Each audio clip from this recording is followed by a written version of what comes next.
young people who have gone through this place, who are also impacting hundreds upon hundreds of other people's lives, who are impacting hundreds upon hundreds of other people's lives.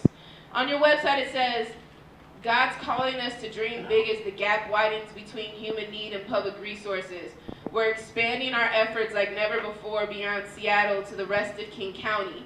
How can you expand to the rest of King County when you haven't finished your work here?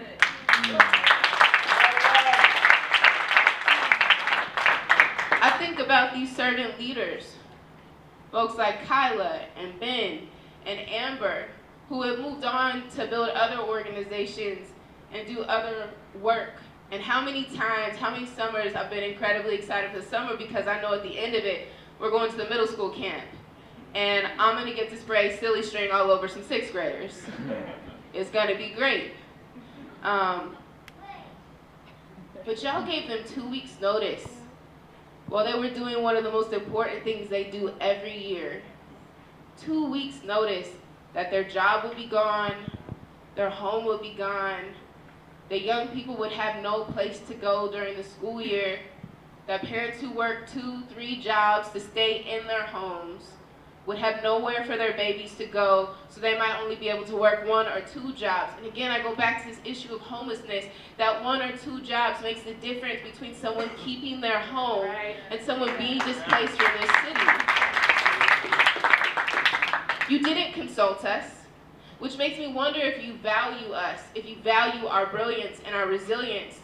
That in May, when y'all knew there was a huge deficit, instead of saying to community stakeholders, folks like Tally Hairston, folks like Paul, folks like Chantel, folks like Bobby who've been doing this work for years upon years, is there a way that y'all can help us raise the money we need to make up the gap to keep the Youth Reach Out Center going? You all made a decision to cut services.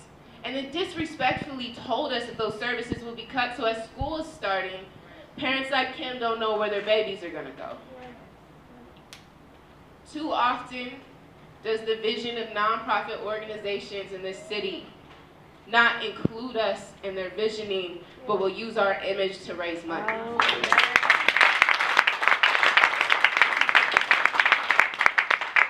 At the end of the day, y'all have got to think about the difference between the symptoms of poverty and the root causes. And the work that happens here at the Youth Reach Out Center gets to root causes.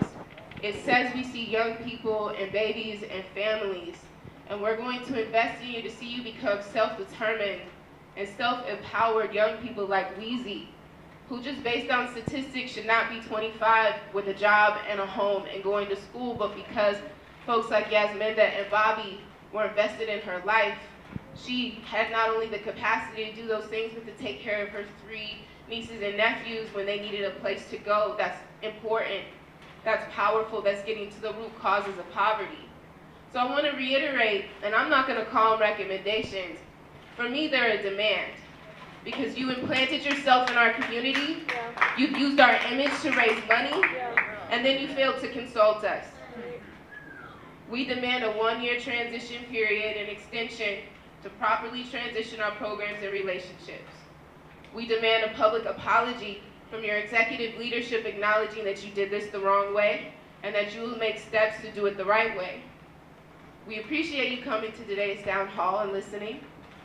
And we ask that you implement a do not harm policy, one that says you will never